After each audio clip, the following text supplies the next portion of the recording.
Yo, it's ODB, our lifestyle podcast. Just want to jump over here to YouTube. Thank you so much for subscribing and commenting, leaving a thumbs up. We're going to dive in 30 years ago. I was always jealous that Doc had built a time machine, that Marty obviously went back 30 years in the past, but we can also travel through time a little bit through print magazine. And we're so thankful. I'm so thankful to all of the creators of this content from many years ago, including Steve Stillwell, Brian McCormick, Courtney Hollowell, and all of those early contributors. So many more, but those are a few that come to mind. What we're going to do here is dive in to Truckin Magazine literally 30 years ago. This is April 1991. And we're talking around actually the same year that Death Row Records was technically founded, The Row. And you have here, this is a store purchase copy. So you've got no sticker on it, and you obviously don't have the shipping label. So Stillwell's famous dually, we're going to dive into that a little bit here. And you have the model on the cover, which was typical from that time period. You have the kind of hot pink-ish bikini, and you can kind of see pretty good condition overall. This is one of my coveted issues, April 91. Now, of course, we've got so many more to dive into. These are just a few that I pulled out the other day, and I mentioned, if you watch one of my other videos, this is the first copy that I remember purchasing myself on the newsstand, heavy haulers, fat-fendered heavy haulers. But there's a lot of gems, and I tell you what, Truckin was there before Mini Truckin and all the other publications. So thankful to again, the contributors. Now, these issues are pretty thick. I'm going to go through them at a decent pace. You see, this ad was around for a while. Ground effects, obviously, was a big thing in that era. Ground effects accessories. I mean, check this out. Who wouldn't want to be rocking those, man? I mean, come on. Mike needs this in the Mazda. The mullet Mazda, aka Mitt Murray Industries 2000. I'm going to post that video when we debuted the new stickers. Thanks to Don Dizzy Davis, a big supporter of the podcast. Also, Diggity Don Davis. Dizzy. Come on, man. I'm getting spun around here. Dizzy, thank you so much for the artwork. And then Graphics Mafia printed those. We have a few left, possibly. We'll have those at Made of Steel show in a couple of weeks. This one was Rezo 91, which is technically December of 90. So Rezo, it gets a little bit confusing, but basically it's December into the new year. So when I was looking at this one earlier today, I knew that I wanted to kind of bring this to you guys because you've got the Rezo coverage. Here you see Brian McCormick. We've had him on the podcast. Angela Dawn, the model. But big ups to Brian McCormick, BMC to you on Instagram. Good dude. You got Steve's editorial, The Phantom Finale. So I did say dually, and I say that for the most part because it is, in my mind, a dually, but it technically is a Phantom dually, which I was a big fan of those, pun intended. Phantom, see what I did there? The other video that I recently did was the Beltec Orange dually, and that one was a Phantom as well. They were definitely popular in that era. This was always a cool GMC Truck Center ad. I always liked it because you can see, obviously, it says right here, photos by BMC, Truckin Magazine, but kind of a Boyd build. You see the Boyd hauler in the background. And this was almost like a starter kit, man. You know, you've got your smooth bumper, you got your accessories, the roll pan, brushed aluminum grill inserts. I mean, literally a starter kit for badassery.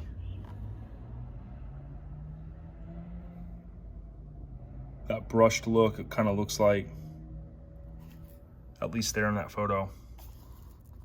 Straight fire, y'all.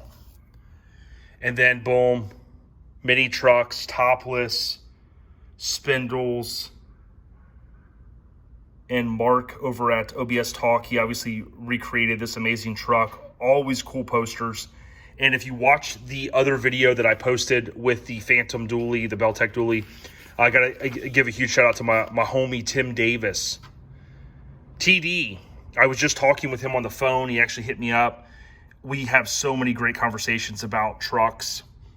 And he worked at Hunter's. We recently had him on the podcast. He's a good dude, relaxed atmosphere. And we were just talking about the fact that he was able to hook me up with an original Beltec poster. I've been looking one for years to kind of add. I've got a bunch of space, and you can kind of see here I'm a fiend. You guys know I collect a lot of stuff. There's a tailgate, first issue, unopened. You know what I mean? Just giving a little insight. And again, I'm not flexing on anyone. I'm just literally addicted to this stuff, so that's why I have it. I'm no better than the next guy, man. I'm just out here having fun. Kind of like Ice-T, man. Ice-T has to tell all of his haters when they're like, when are you going to retire, man? You're 60 years old. You're an old head. He goes, retire from what? Having fun? Can't stop us. Can't stop, won't stop. So, yeah. You can tell I'm a fiend. So, again, Truckin was fantastic because they had mini trucks, right? Before mini trucking. So Tom Reese, Steve Hatch, Wanna Park, and 8 Foe. That graphic and boomerang dough. Check this wood grain out. Reminds me of the van that my parents had. They had 2 vans over the years. That wood console though. Damn, it's getting nostalgic. This is Acme Mini and BMC. Brian McCormick shot this one. Dude has some features under his belt for sure. I mean, come on, louvered mirrors. It says covers, but still, you get the idea. Love these cab visors. Always have loved the Lund visors for the C30 dualies and C10s. Met a guy last weekend at Mini Nats who had an S10 that had a rear visor that kind of went down about maybe 4 or 5 inches from the back window. And I remember seeing those, but it had been forever. And he said, you know what?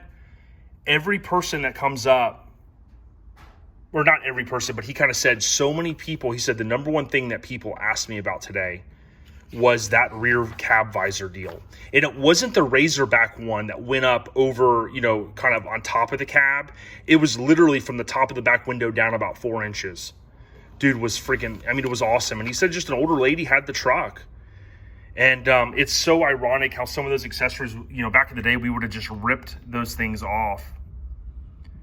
And with the nostalgia of things, or, you know, haven't seen one in forever. I mean, just having that on the truck, I was like, damn. Even a guy chimed in and was like, yo, I've been looking for one of those.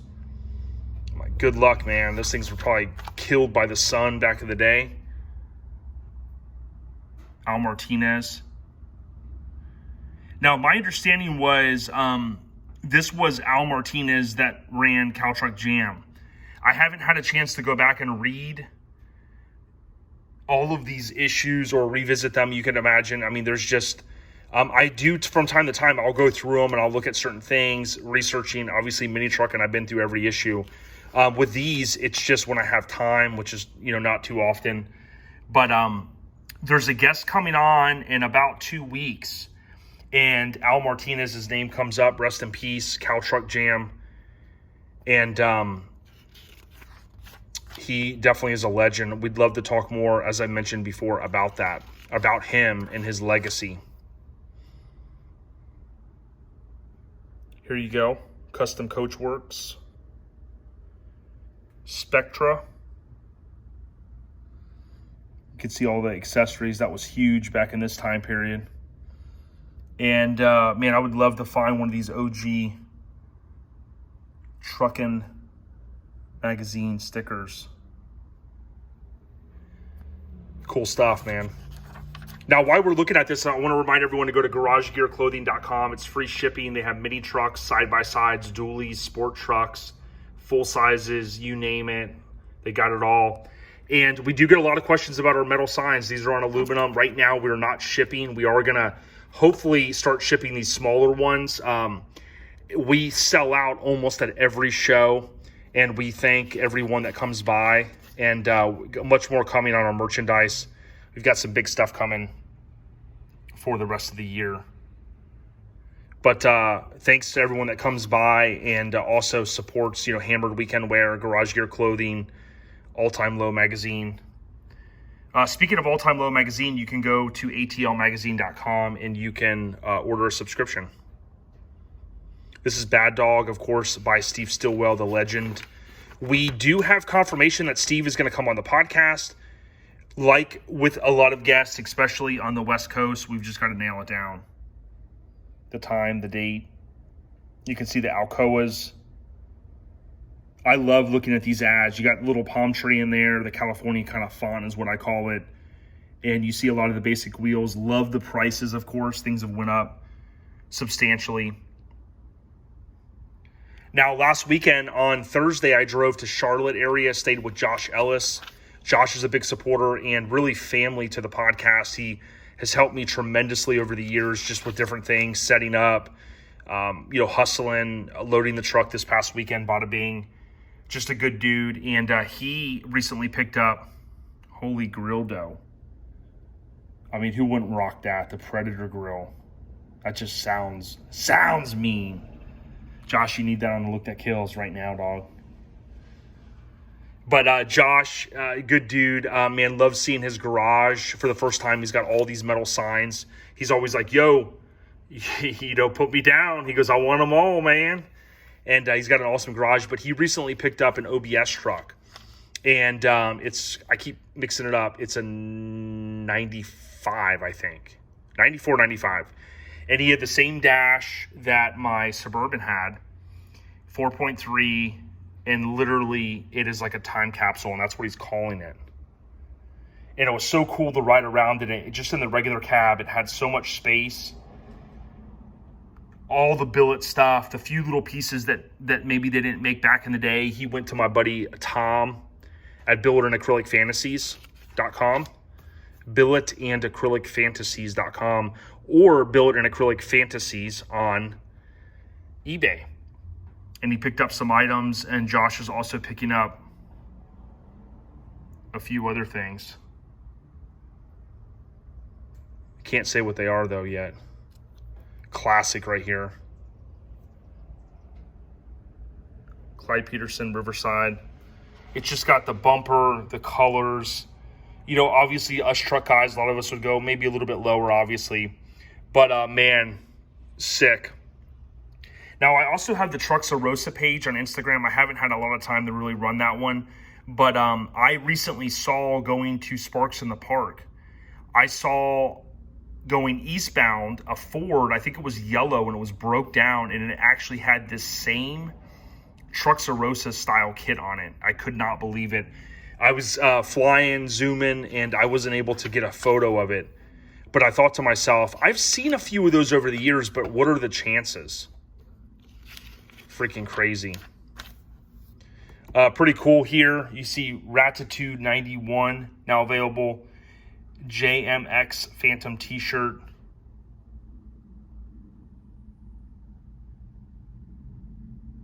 Radical. $8.50 limited new t-shirt. Of course, here you've got the sleeper cab shell that they kind of call it. Plenty of trends, grills. You've got obviously a TV here. And all the right accessories for the era. And like I've said before, a lot of this stuff is worth money. It's hard to find. It's someone building a throwback build. JMX, Fat Bodies by Radical. So, although back in the day, that may not have been my favorite. This is perfect for dualies with 10-inch wheels. I mean, pretty cool look to it, something different. I mean, if that showed up, people would probably be going crazy these days.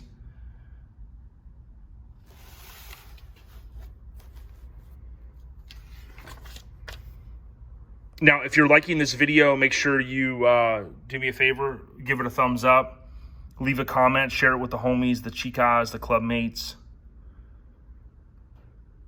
Now, Tim Davis, I was talking about him earlier. He actually has a radical top on his truck. He told me the story on how he acquired it. He actually contacted them, and they made it, from my understanding. So, you know, this is basically kind of like their catalog in here. You can send $5 for a catalog. But, you know, you could imagine this is heavy advertising dollars for a publication. In that era before the internet, it was a great way to sling your product or get it out there. So you got the overhead console, which was popular then. You had these back, I never understood if it was more off-road or horse trailer stuff to keep the glass from getting hit. But you'll see those a lot, especially in the country. I see them down here in Lando Lakes, Florida, all the time. Not so much those trucks that much, though, but I see them on those trucks. When I do see those trucks. The OBS, technically, I think is what they're referred to as well. So Western Chassis Components. Many of you remember this ad. Bitchin' truck, as Travis Nowak would say. That's his word. Or Dave Kindig. Bitchin'. Doctor's Orders, nice ambiance to this one with the colors. Kind of ties in. Pro Street. Got the cab visor. And this is a 55. My dad had a 59 growing up. He had the truck a long time, and he wasn't really a hands-on kind of guy. Like, he'd get his hands dirty. But he did basically, you know, paint the truck and have the engine rebuilt. And it wasn't a show truck by any means, but he drove that truck a long time, and I had a lot of good memories in it. Salsa 91. So June 2nd, we're basically on the 30th anniversary of this one.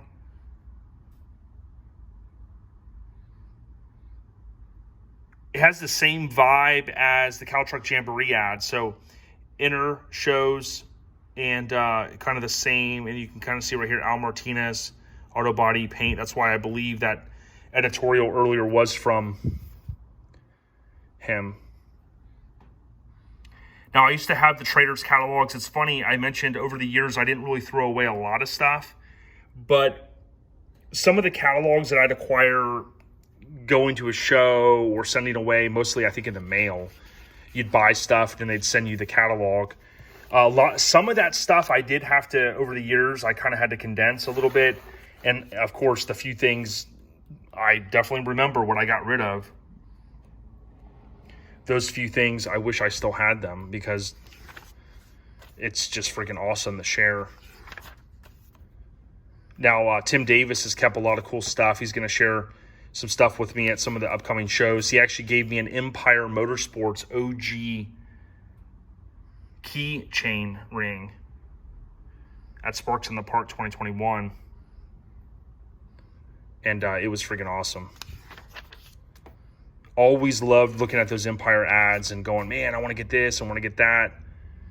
They had it locked for the OBSs. Of course, Trends was really right there. I think Trends was probably the bigger, but Empire, you know, whatever umbrella they were under, they were putting out straight fire. We had Doug DeBerti on before, and Doug, of course, owned and started Trends. Josh Ellis was our connection there. He's good friends with them. So Brian McCormick at the 15th anniversary of Rezo. And oftentimes people probably are like, well, how do you figure out the dates? It's all right here. It's all in print, December 28th through the 30th of 90. You see Bob Hayes, Sunset Truckers, West Side Truckers. And this is what I love over here. You know, you get a chance to see that Brian and Bruce took the photos. You had the old dude, A7 Mazda, classic, topless, badass Mini, monster mini truck. Got the steps leading up to it. And then here you go, the show field. Looks familiar. A lot of good stuff out there. A lot of good stuff. Mr. Ruben Arteaga is calling in right now. I'm going to have to get back to him in just a minute. This was always a cool photo. I thought how awesome. You've got the bed on, and then you've got all the detailed with a steering column sitting there. OBS on the rise. Lots of detail. Minis. Lifted. New choice, it looks like. Oh yeah, who doesn't want that graphic on your hood right now? You got beer bongs. They probably just put some oil in the truck and said, let's clean it out with some brews. Give it to the petitioner. He'll take one for the team. All right, check this out. Holy lift. You guys who know that truck. Camping. Under construction. One we saw a minute ago. Minis, minis, minis. Look at that. Long bed mafia. 13 additional foot feet. I think that's the one that became the limo. Some of you mini truck historians out there will chime in. You guys know your stuff, man. Many of you do, and I appreciate that because, man, I read this stuff all the time, and I'm constantly looking and studying, and you know, all the people that came before us, man. But that put this content out. But the folks out there like Chris Anders and even Tim from NC Florida, Tim Davis, all these guys, man, they know their shit. So Phantom Dually, and obviously it gives it away because it's Phantom. And you see the color logo there, very reminiscent of the time. Angela Dawn is the model. Photography, truck, and staff. Now, I think we saw earlier Brian McCormick technically got credit, but I think oftentimes that might have been this main shoot, and then they may have came or already had some of these, I call them insert photos. I don't know if that's technically what they're called, but we also saw the same thing with the orange dually, Beltec dually, that the actual ad was shot by one person, but those insert photos that they needed to complete the feature, the cover feature, those were shot by someone else. So for those that don't know, you can kind of see here what it looked like originally. A long bed, extended cab. A before look, flip back to the color page, and you will have to agree that it doesn't even look like the same truck. I agree. Beltec drop spindles, pretty much knew that.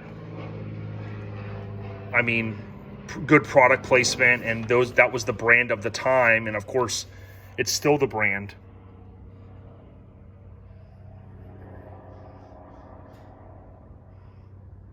Duracon Industries for the bed liner.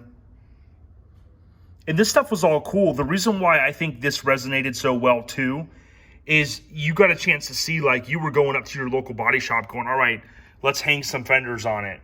Let's throw a roll pan on it. Let's put a wing on it. Let's do a sleeper cab. You know, some of that stuff by today's standards isn't the toughest stuff to do.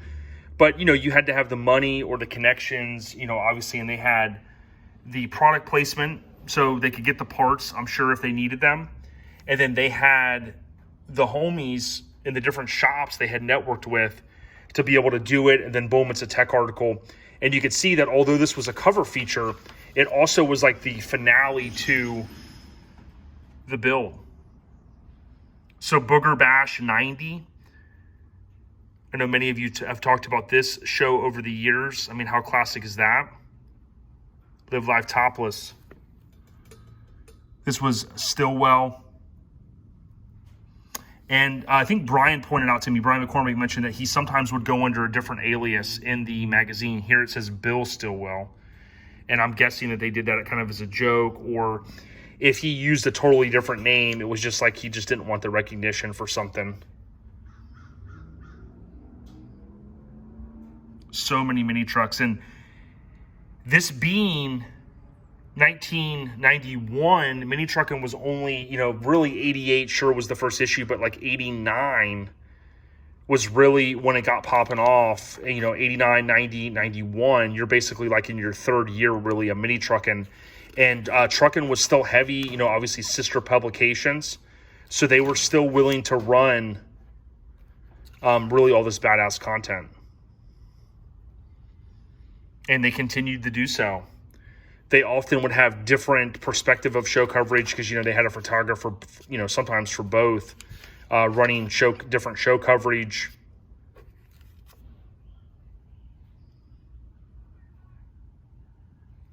Hopefully you guys appreciate these. If you haven't watched all of them, really it's to, instead of these magazines just sitting here, it gives an opportunity for people that might go, hey, I remember buying that issue on the newsstand. Here you see a rendering of Steve's truck. Some more information. El Phantom. Viento. The paint.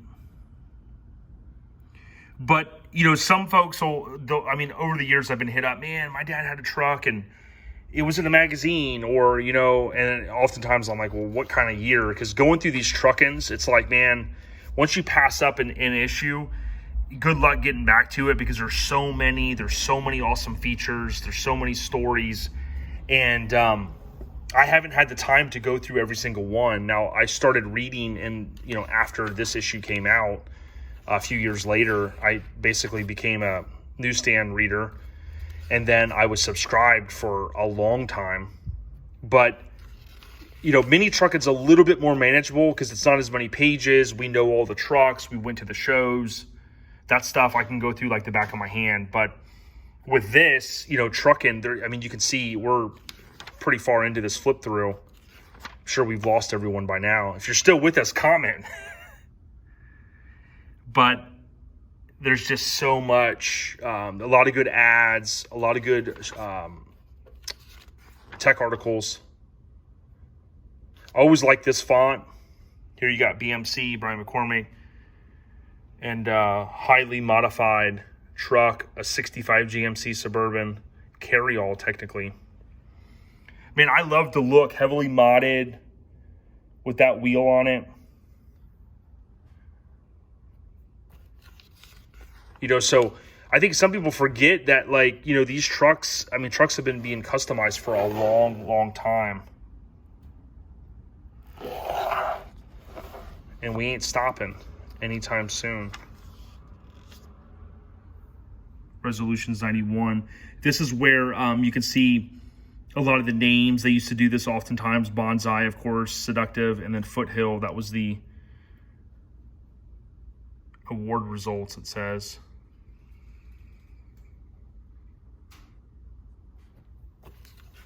But yeah, with a little bit more daylight, I'm going to try to get back on track with doing these. I obviously have a lot of mini truckins to go through. Rest in peace, Shock G. His mother lives not too far from us. My buddy Paul would see Shock from time to time on the curb, just vibing over at his mother's house. And it was a sad news. I was driving to Josh's place on Thursday, and my buddy John 3J's, my homie, he texted me, and I had not seen the news because I was driving. And he, if you didn't know, he did a video, a guy named Gene that used to live in Florida for a minute. He did a video at a mini truck show. I think it was at Forbidden Fantasy. And if you look up Shock G Forbidden Fantasy, you'll see that music video and song, really. Shock actually had agreed to come on OLP, believe it or not. When Paul talked to him, he said, yeah, I'll do it. And, you know, sometimes you got to seize the moment because now he's gone. And, you know, Digital Underground, which I'll show you real quick here. I just happen to have it. Digital Underground. They're the ones that put Tupac out and really kind of found him, if you will.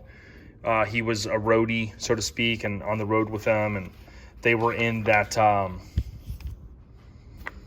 what was the movie with Dan Aykroyd and those guys, that real funky movie?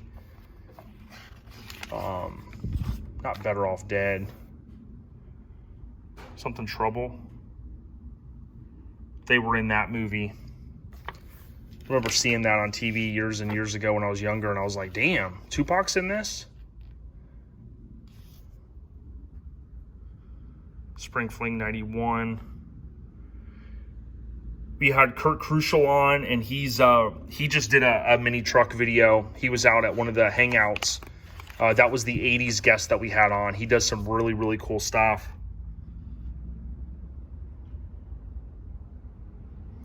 So we're going to end this one out. Look, I mean, you could buy guns in trucking back in the day. Wing It. Starting to go a little quicker here just because I'm like, damn, this is getting long. But seriously, thanks to everyone that continues to listen to the podcast and watch here and give us likes. And, you know, if you buy merch and all that stuff, it goes, you know, we really appreciate it. It's ourlifestylepodcast.com. And don't forget to check out Garage Gear. They got some awesome gear. They're at shows nationwide. They offer free shipping on their website, which a lot of the brands, it's not something we can really offer. So it's cool that Garage Gear can. Touch of Class. Viper Alarm.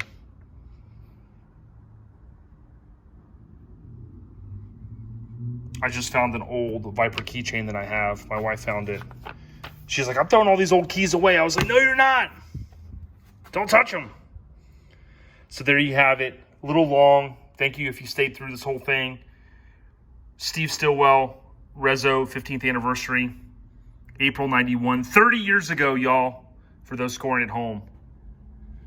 ODB, I'm not even going to do an outro and just say, we out you. Appreciate y'all. Peace.